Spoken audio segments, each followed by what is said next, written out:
C'est la première édition de ce format trimestriel du bilan de mes investissements et de la société Investissement Facile. Ce format sera encore ramené à évoluer légèrement et on va voir que pendant ce trimestre 4 de l'année 2023, donc les 3 derniers mois de l'année, on a eu des résultats très intéressants à la fois sur la société et sur les investissements avec 50 000 € de chiffre d'affaires et on s'approche des 2 000 € de revenus passifs. Mais avant de commencer, je vous parle du sponsor du jour avec Realty. Realty est une solution d'immobilier fractionné qui vous permet d'investir dans de l'immobilier aux États-Unis, plus particulièrement dans la Rust Belt, qui n'est pas connue pour son attrait touristique, mais qui est connue pour ses rendements locatifs intéressants. Bien sûr, le rendement va avec le risque. Aujourd'hui, je vous parle de Realty parce que j'ai envie de mettre en avant la fonctionnalité Walletless qui vous permet d'investir sans avoir à avoir de connaissances dans la blockchain, alors que Realty est très interconnecté avec cette fameuse blockchain. Ce Walletless est finalement qu'une surcouche à ce qui existe par Realty par ailleurs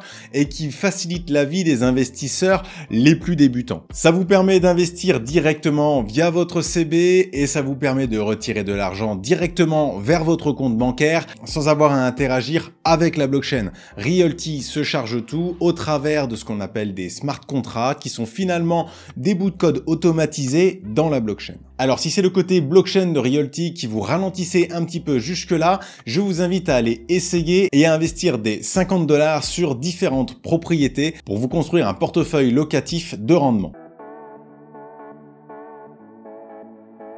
Nous allons commencer par la présentation des résultats de la société Investissement Facile. Bien sûr, un petit rappel de rigueur sur le modèle économique. Aujourd'hui, la société derrière Investissement Facile fonctionne principalement avec de l'affiliation. Et donc, plus la communauté autour d'Investissement Facile grossit, plus les investisseurs vont être actifs et plus la société investie derrière Investissement Facile sera rémunérée. Avant de passer aux chiffres, quelques grandes news.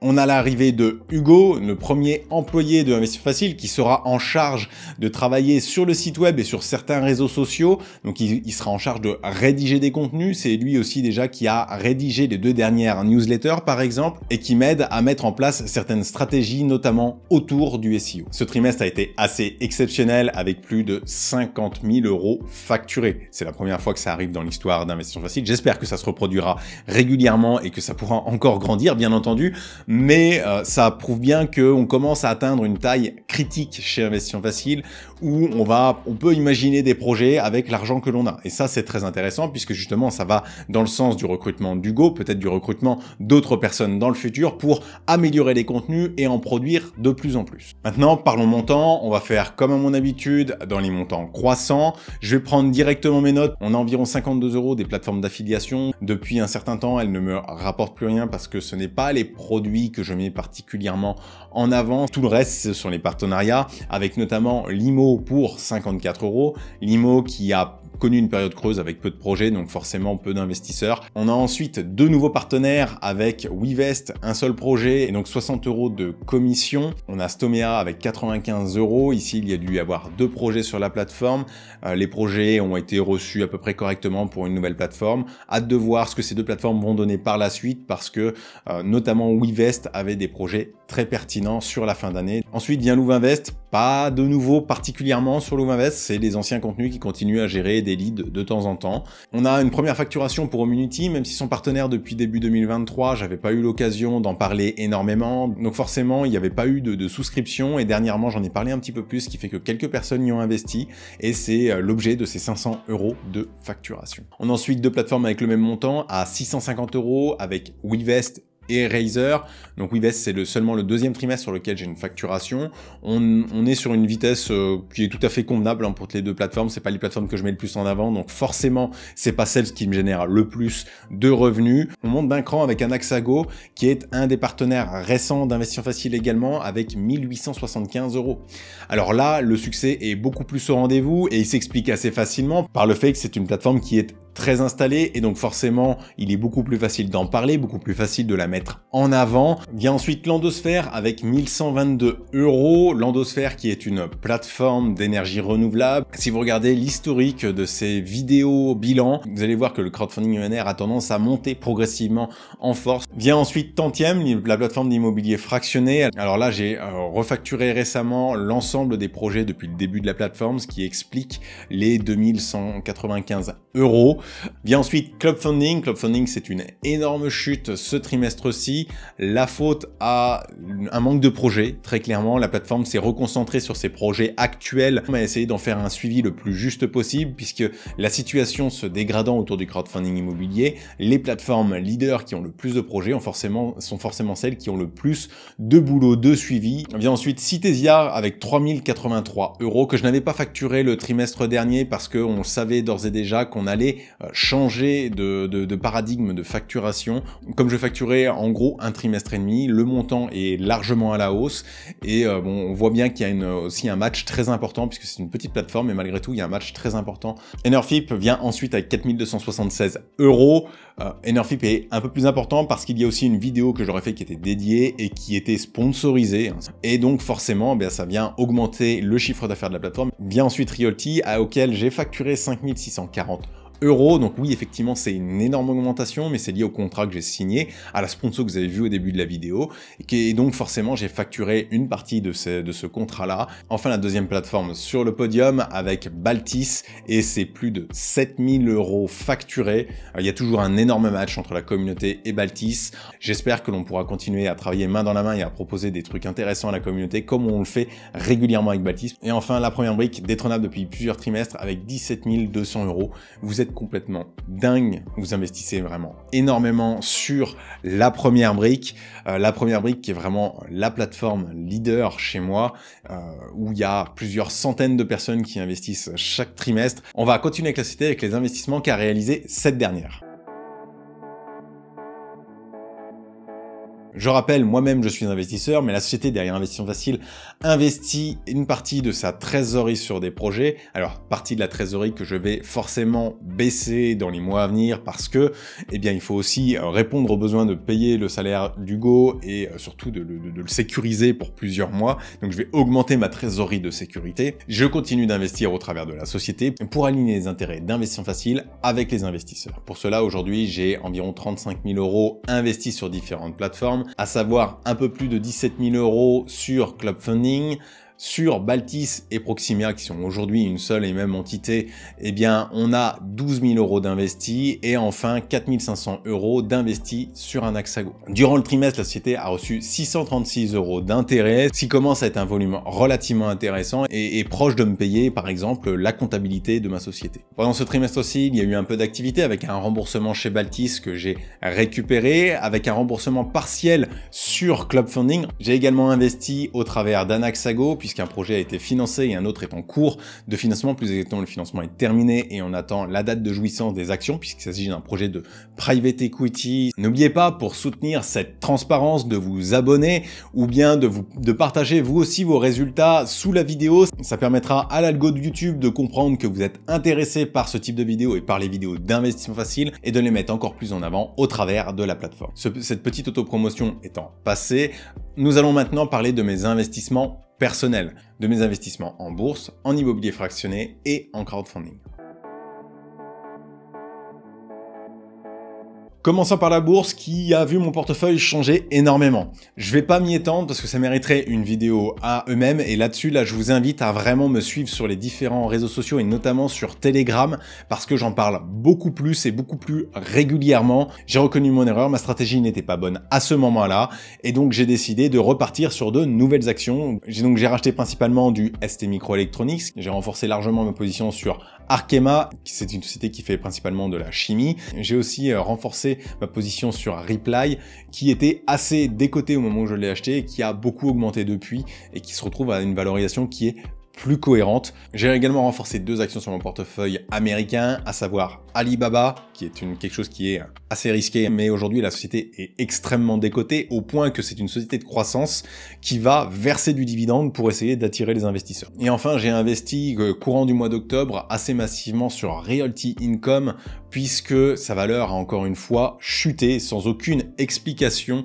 que le contexte un petit peu géopolitique et le contexte d'inquiétude autour des taux à ce moment-là. Je garde cette action sur le long terme puisque c'est la société qui me verse aujourd'hui le plus de dividendes avec 217 $ sur le trimestre. J'ai également Vinci qui me versait des dividendes avec 52,50 € et deux autres sociétés m'ont versé des dividendes, à savoir Microsoft avec 17,2 $ et ST Microelectronics avec 6,05 €. Passons maintenant au portefeuille d'immobilier fractionné qui représente plus de 14 000 € avec un gain de 280 € sur les 3 derniers mois. Le portefeuille est réparti en 4 plateformes avec une grosse dominance de Realty, avec un petit peu de Baltis et enfin quelques essais sur à la fois Tantième et Atoi. Je parlerai pas d'Atoi puisque c'est vraiment une somme de 100 €, j'essaye simplement la plateforme. Mais concernant les 3 autres, je vais vous parler un peu plus des résultats en détail.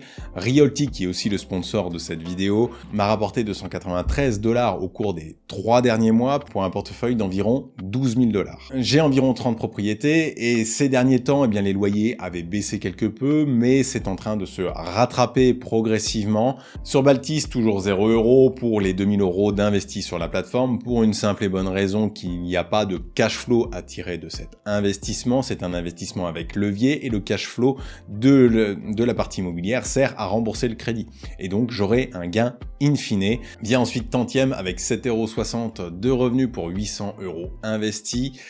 Là encore, les premiers loyers sont en train de tomber, donc pas grand chose à en dire, ça marche plutôt bien, les rendements sont équivalents à ce qui était attendu. Un petit peu la même chose sur Brick Club avec toujours 1,02 € chaque mois qui tombe. Je sais pas si je vais continuer à faire le reporting s'il n'y a pas de nouveautés dans les 3 prochains mois. Et vient ensuite le portefeuille crowdfunding immobilier, le plus important. Ce portefeuille crowdfunding immobilier représente environ 46 500 € avec un peu plus de 630 € de revenus pendant ce trimestre. Il y a quand même cette plateforme, vous allez le voir, qui représente 70% des sommes investies aujourd'hui. On va parler du moment qui fâche un petit peu toujours, hein. C'est les moments où je parle du défaut et des pertes. Ainsi, aujourd'hui, j'ai 7 750 € de projets en défaut, c'est-à-dire que les sociétés ne sont pas en capacité de nous rembourser et sont dans des situations qui sont généralement délicates, soit en redressement, soit en procédure de sauvegarde. Et donc, parmi ces 7 700 €, il y a un nouveau projet de crowdfunding immobilier avec un projet sur Fundimo qui n'avançait plus depuis un certain temps. On s'attendait à ce qu'il finisse en défaut. On a eu la nouvelle pendant ce trimestre-là. La société a été placée en redressement judiciaire. Et enfin, petite surprise du chef, qui était attendue de ma part, c'est que j'ai ma première perte totale sur un projet, à savoir que j'avais investi, il me semble, 250 € sur ce projet et qu'au total, j'ai 199 € en perte. Même si la perte n'est pas actée à 100%, la valeur de ce que détient la société est inférieure aux dettes prioritaires, à savoir les banques qui vont passer avant nous. Commençons par la plateforme sur laquelle j'ai le montant le plus important d'investi, à savoir Clubfunding pour 9 000 €. Ces 9 000 € m'ont rapporté 179 € au cours du trimestre, à savoir que les retards sur les coupons se multiplient et que j'ai 2 projets en retard. La communication n'est pas toujours au rendez-vous, c'est toujours un peu flou sur la manière dont certains dossiers sont orientés, à savoir est-ce qu'on va aller vers le défaut de la société ou pas. La deuxième plateforme est La Première Brique avec plus de 4 400 € investis et presque 160 € de revenus sur le trimestre. À savoir qu'on a eu pas mal de remboursements partiels et un remboursement total sur le trimestre. Même s'il y a quelques retards sur La Première Brique, la communication est toujours très intéressante. Vient ensuite Baltis et Proximia avec 154 € d'intérêt pour 4 380 € investis. Un projet a été remboursé ce mois-ci, d'où les intérêts. Pas grand chose à en dire, c'était un projet qui était légèrement en retard, dont le remboursement était prévu à cette date-là. Ça a été respecté. Vient ensuite Enerfip avec 69 € d'intérêt et 4 350 € investis. Alors là, il y a eu des différents petits remboursements, il y a eu un remboursement complet, il y a eu aussi des petits investissements et il y a un investissement en cours. Bref, j'ai été assez actif sur la plateforme et je suis toujours très content parce que pour le moment, il n'y a aucun retard sur ces plateformes de crowdfunding ENR. Vient ensuite Razer avec 0 € pour 3 895 € investis. Un nouveau projet vient rejoindre les autres ce mois-ci. Pour le moment sur Razer, j'ai vraiment pas de bol sur les projets. Pourtant, je trouve que la manière dont ils recouvrent les projets est très intéressante et proactive et surtout ils donnent beaucoup d'informations. Donc c'est une des plateformes qui est assez intéressante de ce point de vue-là. Vient ensuite Fundimo avec 3746 € investis pour 0 € de revenus. Là aussi, une plateforme sur laquelle je connais pas mal de difficultés, avec la quasi-intégralité de mes projets qui sont en retard, malheureusement. Mais j'ai envie de dire, c'est presque normal sur une plateforme qui fait principalement de la promotion, à un moment où il est très difficile d'écouler ses lots en neuf. On a ensuite Landosphère avec 52 € d'intérêt pour 3600 € investis. Une dernière tranche du projet Artea a été financée ce trimestre aussi. Les intérêts arrivent en temps et en heure. J'ai l'impression de me répéter ce que j'ai déjà dit sur Enerflip, mais je suis très satisfait de leur Landosphère, donc autant que je le dise. Citesia, sur lequel j'ai reçu 0 € pour 3000 € investis. J'ai aujourd'hui 3 projets sur mon PEA-PME au travers de la plateforme Citesia. Ce sont des projets long terme, donc il n'y a pas grand chose à se mettre sous la dent pour l'instant. Sur Monego, eh bien, on est à 0 € sur 2000 € investis. Un second projet a été financé sur Monego, aussi là sur le PEA-PME. Et là aussi, on est sur des projets long terme, donc il ne faut pas s'attendre à avoir des nouvelles tous les 4 matins. On va maintenant passer à l'IMO qui est exactement dans le même cas, avec 0 € de revenus pour 1000 € investis. Il n'y a pas de nouvelles sur le projet qui est en cours. Là, par contre, j'aimerais bien avoir un peu plus de communication. L'avant-dernière plateforme dont je vais parler, ce sera WeVest, qui est une nouvelle plateforme dans mon portefeuille, avec 1000 € investis ce trimestre-ci sur un projet qui est pas loin de chez moi. C'est pour ça que j'y ai investi. Et en plus, le projet était très intéressant, avec un prix d'achat extrêmement agressif. Et enfin, on finit avec WishShareBonds, sur lequel j'ai eu un peu moins de 4 € pour 880 € d'investis sur ce trimestre-ci. Les prolongations se multiplient alors que les taux étaient vraiment très faibles, donc entre guillemets il était censé y avoir moins de risques sur la plateforme.